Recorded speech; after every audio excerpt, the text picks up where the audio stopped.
కడప జిల్లా బద్వేల్ మున్సిపాలిటీ పరిధిలోని Chennampalli survey number 1801 flat number 198లో ప్రభుత్వం పట్టా మంజూరు చేసిన స్థలంలో నివసిస్తోన్న అంధ మూగ మానసిక వికలాంగురాలు ఎస్సీకి చెందిన దర్శి కేశమ్మ స్థలాన్ని కొందరు కబ్జా చేసేందుకు కొందరు ప్రయత్నిస్తున్నారని ఆమె సోదరుడు ఆరోపించారు.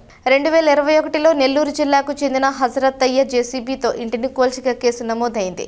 2023లో బి కోడూరు సిరిగిరిపల్లికి చెందిన రౌడీ షీటర్ గంగిపోగు నరసింహులు 20 మందితో దాడి చేసిన ఘటనపై బద్వేల్ కోర్టులో కేసు విచారణలో ఉంది. ఈ వారంలో మళ్లీ గంగిపోగు నరసింహులు అనుచరులతో వచ్చి బెదిరించారని, అడ్డు వస్తే చంపేస్తామని బెదిరించారని ఫిర్యాదులో పేర్కొన్నారు.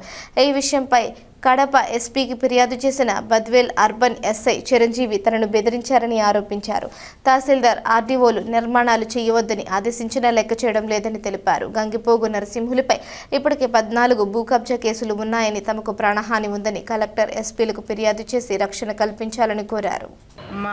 మా చెల్లెల పేరు దర్శి కేశమ్మ, వికలాంగురాలు, కళ్ళు లేవు, అసలు కళ్ళు లేవు, మూగమ్మాయి, వికలాంగురాలు. అయితే మేము 2008 సంవత్సరం నుండి బద్వేలు మున్సిపాలిటీ చేరిన చెన్నంపల్లి పొలం సర్వే నెంబర్ 1801లో ఫ్లాట్ నెంబర్ 198లో మేము అక్కడ మా చెల్లెల పేరు ఇల్లు వేసుకొని ఉంటే అప్పటి ప్రభుత్వం గారు ఈ వికలాంగురాలను చూసి 2010 సంవత్సరంలో పట్టా ఇచ్చారు.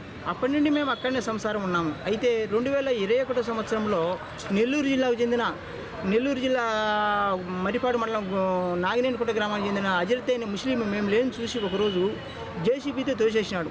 ఇమ్మీడియట్గా బద్వేల్ అర్బన్ పోలీస్ స్టేషన్లో మేము కేసు పెట్టాం సార్. పెడతానే పోలీసు ఎస్సీ సార్ వారు మా ఇరువురు కాగితాలు తీసుకుపోయి తహసీల్దార్కి పంపించారు. అంతటా తహసీల్దార్ గారు ఏం చేశారంటే 2 చూసి వాళ్ళది 1581 సర్వే నెంబరు, మీది 1801 సర్వే నెంబరు, 1581 సర్వే నెంబర్ను క్యాన్సిల్ చేసి 1801 సర్వే నెంబర్ కొత్త నెంబర్ను మీ పాపకి ఇచ్చినారు, మీరే ప్రజెంటు జినైను అని తహసీల్దార్ చెప్పినారు. అంతటా అజరతయ్య గారు మేము ఇల్లు పడగొట్టినందుకు కానీ మేము డిమాండ్ చేస్తే 30 పెద్ద మనుషుల చేత 30,000 రూపాయలు అపరాధ రుసుము కట్టించి వెళ్ళిపోయాడు సార్. ఎవరు కట్టించినారు? మాకు కట్టించాడు. 30,000 రూపాయలు మాకు కట్టించి తనంతా వెళ్ళిపోయినాడు. వెళ్ళిపోతానే 2023 సంవత్సరంలో బి కోడూరు మండలం సిరిగిరిపల్లె గ్రామానికి చెందినటువంటి గంగిపోగు నరసింహులు అనే ఒక రౌడీ షీటరు, భయంకరమైన రౌడీ షీటరు వచ్చి మా మీదకి దాదాపు 20 మంది మనుషులు తీసుకొని వచ్చి అక్కడ ఆడోళ్ళు ఉంటే ఈ స్థలం మాదే, ఎవరుండరు ఈడ, మీరు ఎందుకు ఉండరు అని మా ఆడోళ్ళు ఉంటే అడ్డుపడితే నేను ఈడ రూమ్ కడతానని అడ్డుపడతానే మా ఆడోళ్ళందరూ అడ్డుపడినారు సార్. అంతటా భయంకరంగా కొట్టించాడు. కొడతానే అంతా వీళ్ళను బద్వేల్ హాస్పిటల్లో చేర్చి మళ్ళీ కడపకు రిమ్స్కు తరలించాము. అటుపోతే ఆ కేసు విషయమై ప్రజెంటు కోర్టులో జరుగుతుంది. తర్వాత ఇటీవల ఏమైందంటే హైకోర్టులో ఇతని దాడికి తట్టుకోలేక మేము హైకోర్టులో పిటిషన్ వేసుకున్నాం. ఆ కేసు జరుగుతున్నది. అయితే డిసెంబర్లో హైకోర్టు ఏం చేసిందంటే పిటిషనర్ రెస్పాండ్ లేదనేసి కేసును డిస్మిస్ చేస్తానని డిస్మిస్ చేసింది. వెంటనే మళ్ళీ ఈ రౌడీ షీటరు గంగిపోగు నరసింహులు మళ్ళీ 20 మంది మనుషులు తీసుకొని ట్రాక్టర్తో ట్రాక్టర్తో దిమ్మలు తీసుకొని వచ్చి మళ్ళీ నేను కడతానని వచ్చినాడు. నువ్వెందుకు కడతామంటే మీ కేసు క్యాన్సిల్ అయిపోయినది, నేను కట్టేది ఏం చేస్తావు చేసుకొని తొక్కించండి అని భయంకరమైన మా వీధికి దాడి చేస్తానే మేము అప్పుడు ఇమ్మీడియట్గా లెటర్ అర్జీ రాసి సిఐ సార్కి ఇచ్చినారు. నేను మాట్లాడతానని ఆయన తీసుకున్నాడు, ఏమీ చేయలేదు. అంతటా చేయకపోయేసరికి మళ్ళీ కడప ఎస్పీ సార్ కాడికి పోయినాం.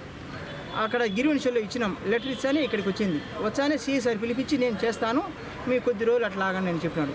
అట్లా ఉన్నాం సార్. అయితే నిన్నగాక మొన్న అంటే ఈ పొద్దు 10వ తేదీ కదా, నిన్న 13వ తేదీ నాడు మళ్ళీ కానిస్టేబుల్ తీసుకొని వచ్చి ఆ గంగిపోగు నరసింహులు రౌడీ షీటరు మళ్ళీ నేను ఇక్కడ కడతానని వచ్చినాడు సార్. వచ్చానే ఎందుకు కడతావు అంటే నువ్వు స్టేషన్కి రమ్మంటానే నేను స్టేషన్కి పోయినాను. స్టేషన్కి పోతానే Chiranjeevi SI sir, Badvel urban police station SI sir Chiranjeevi sir, నేను ఈ మీ స్థలంలో నేను నిలబడి నా పోలీసు పరివారంతో నేను నిలబడి కట్టించానన్నాడు.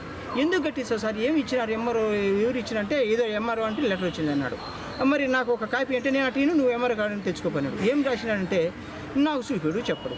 ఆమె నేను అట్టయితే తహసీల్దార్ కాడికి పోయి నేను చెప్పించుకొని వస్తా సార్ అని అడిగిపోయినాను. తహసీల్దార్ సార్ కాడికి పోతే తహసీల్దార్ సార్ ఏమన్నారంటే వాళ్ళు వ్రాతపూర్వకంగా రాసిచ్చే నేను ఊరికి నామబార్థంగా రాసిచ్చాను కానీ వాళ్ళకు వాళ్ళ సర్వే నెంబర్లో ప్లాట్ నెంబరే లేదు. నేను ప్లాట్ నెంబర్ అని నేను ఎట్లా రాసిచ్చాను, మామూలుగా రాసిచ్చాను కానీ నీ స్థలంలో వాళ్ళని కట్టుకోమని ఏమన్నా నేను రాసిచ్చిందా? అట్లా రాసి లేదు, దాంట్లో ఏమీ కట్టడాలు జరగవు, ఏమీ జరగవు, నేను చెప్పని చెప్పినాడు. ఆ వెంటనే ఆర్డీఓ సార్ దగ్గర కూడా పోయి చెప్పుకున్నాం. ఆర్డీఓ సార్ని కాళ్ళు పట్టుకొని సార్ ఇట్లా సార్ అని చెప్తానే దాంట్లో ఎలాంటి కట్టడాలు జరగద్దు అంటే sir Chiranjeevi sir SI sir నేను నిలబడి కట్టించంటాను సార్, మా ఎంత చెప్పినా ఇల్లే సార్ అంటే అప్పుడప్పుడు ఇమ్మీడియట్గా ఫోన్ చేసినాడు. చిరంజీవి సార్కు ఫోన్ చేయించినాడు. సార్ పిఏతో ఫోన్ చేయించానే మళ్ళీ ఇమ్మీడియట్గా చిరంజీవి సార్ దగ్గరికి పోయినాం. సార్ పోతాను చిరంజీవి సార్ ఏమంటాడంటే నువ్వు ఆర్డీఓ సార్ చేత ఫోన్ చేయించినావు కాదనిలే, నేను తహసీల్దార్ చెప్పినావు కాదనిలే, నేను అట్ట చెప్తే వినను, నేను వ్రాతపూర్వకంగా నాకు లెటర్ రావాలి, లేకపోతే నేను వినన్నాడు. అంతలో సార్ ప్రజెంట్ అది హైకోర్టులో మళ్ళీ వేసుకున్నాము, హైకోర్టులో కేసు జరుగుతుంది, మళ్ళీ మీరు ఎట్లా దిగుతారు సార్ అన్న. హైకోర్టు కాదు సుప్రీంకోర్టు చెప్పిన సుప్రీంకోర్టులో కేసునే నేను భయపడను. ఆ సుప్రీంకోర్టు కానీ హైకోర్టు కానీ నాకు వ్రాతపూర్వకంగా లెటర్ రావాలి, నాకు లెటర్ ఇచ్చే అప్పుడు నేను దిగను, కానీ లేకుంటే నేను నా పోలీసు వారంతో వచ్చి నేను నిలబడి కట్టించా. నువ్వు గిన ఏమాత్రం గిన దీంట్లోకి ఎంటర్ అయినావనుకో నిన్ను కేసు పెట్టి జైల్లో పడి దిగుతాను, నీ ఇచ్చిన కాడికి చెప్పుకో అన్నాడు. అంతటా సార్ మా అమ్మాయి వికలాంగురాలు ఆ గంగిపోగు నరసింహులని ఆయన మహా రౌడీ షీటరు, అతను బీకోడూరు మండలంలో రౌడీ షీటర్ ఓపెన్ చేసి అక్కడ దాదాపు 14-15 కేసులు ఉంటే అక్కడి నుండి అక్కడ చెల్లక ఇక్కడ బద్వేలుకి వచ్చినాడు. అతని మీద అతని కేసులు ఎన్ని ఉన్నాయో అన్ని కేసులన్నీ దాదాపు 15 కేసులు నేను తీసుకొని వచ్చినాను. 15 కేసులు వ్రాతపూర్వకంగా నేను చూపిస్తాను. అట్లాంటి రౌడీ షీటరు, భయంకరమైన రౌడీ షీటర్ మా మీదికి అలివేగాలి సార్. అతను అర్ధరాత్రి ఇప్పుడు వస్తాడు, నైట్ వస్తాడు, మనుషులు తీసుకొని వచ్చాడు, ఆడవాళ్ళు ఉంటే ఆన్నే పక్కన తాగుతుంటాడు, తింటాడు, అలివేగా సార్. ఆ రౌడీ షీటరు అలివేగాలే సార్. రౌడీ షీటరు ఆ గంగిపోగు నరసింహులనే రౌడీ షీటర్ నుండి మా ప్రాణం కాపాడండి సార్. అతను చంపుతా వచ్చానే, నేను చంపేస్తాను, మిమ్మల్ని చంపుతాను, అందరినీ చంపేస్తాను, నాకు అడ్డం వచ్చేది ఎవరో. నా పోలీస్ స్టేషన్ అంతా నా ఆంధ్రలో ఉంది, బద్దేలు ఎంఆర్ ఆఫీసులో ఉంది. నేను పొద్దున్న లేచినట్టే ఆ 2 ఆఫీసులలో తిరుగుతుంటాను. నేను ఎంత కెపాసిటీ లేని, నేను ఎంత అర్హత లేని నేను ఉంటాను అనుకుంటాను. మీరు తిరగండి, ఇంకా మీరు కట్టండి అని ఆ రౌడీ షీటర్ అనేటువంటి గంగిపోగు నరసింహులు అలివిగాలే సార్ మమ్మల్ని చంపుతానని.